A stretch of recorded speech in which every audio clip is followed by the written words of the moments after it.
TNPSC படிக்க start பண்ணும்போது first ஈஸியான சப்ஜெக்டை எடுக்கவா இல்லை கஷ்டமான சப்ஜெக்டை எடுத்து படிக்கவா அப்படின்னு எல்லாருக்கும் ரொம்ப ரொம்ப குழப்பமாக இருக்கும். ஓகேங்களா, ஸ்டார்டிங்கில் நான் என்ன நினச்சேன் அப்படின்னா, ஓகே காலைல எழுந்திரிச்சோடனே ஈஸியான சப்ஜெக்டை நம்ம எடுத்துட்டு அதுக்கப்புறம் நம்ம ஓரளவுக்கு படிச்சிட்டோங்கிற ஒரு திருப்தி வரும். ஸோ அதுக்கப்புறம் நம்ம என்ன பண்ணோம், கொஞ்சம் லேக் ஆகிட்டோம் அப்படின்னா மேக்ஸை பார்த்துட்டு அதுக்கப்புறம் நம்ம ஜிஎஸ் எடுக்கலாம் அப்படிங்கிற மைண்ட் செட்டோடு தான் நானும் இருந்தேன்.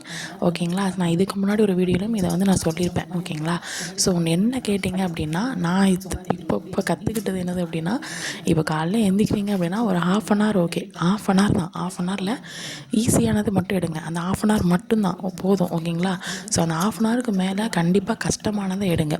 ஓகேங்களா, அந்த ½ அன் ஹவர் கூட நீங்கள் இல்லை எனக்கு அது கூட வேண்டாம், நான் டேரெக்டாக கஷ்டமான சப்ஜெக்ட் எடுக்கிறேன்னா அதுதான் நல்லது. ஓகேங்களா, ஏன்னா அப்போ தான் நீங்கள் ஃப்ரெஷ்ஷாக உட்காருவீங்க. உங்களோட மைண்ட் ஃபுல்லாக அப்படி ஓகே ஃபோக்கஸ்டாக உட்காந்து படிக்க ஆரம்பிப்பீங்க. ஒரு லெவலுக்கு மேலே உங்களோட மைண்ட் என்ன ஆயிரும், அடுத்து ஃபோக்கஸ் ஒரு 25 நிமிஷம் தான், அதுக்கு மேலே ஃபோக்கஸ் வேறு எங்கேயா போகும். ஓகேங்களா, ஸோ அதுக்காக நான் இந்த மெத்தடை சொல்கிறேன். ஓகேங்களா, ஸோ கஷ்டமான சப்ஜெக்ட் எடுங்க ஃபஸ்ட்டு. இல்லைங்க எனக்கு ஈஸியான சப்ஜெக்ட் எடுத்து தான் கரெக்டாக இருக்கும் அப்படின்னா ஒரு ½ அன் ஹவர் மட்டும் ஈஸியான சப்ஜெக்ட் எடுத்துகிட்டு அதுக்கப்புறம் கஷ்டமான சப்ஜெக்டை எடுத்து படிங்க. ஓகேங்களா, ஜிஎஸ் எடுத்து படிங்க. ஓகேங்களா, ஓகே.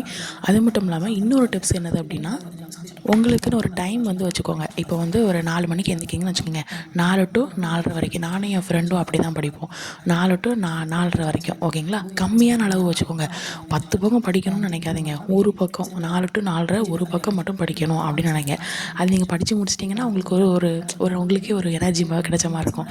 ஸோ அதுக்கப்புறம் 4:30லேருந்து 5 மணி வரை ஒரு பேஜ், ஒரு நோட்டில் ஒரு சின்ன பேஜ்னு வச்சுக்கோங்களேன், ஒரு பேஜ்.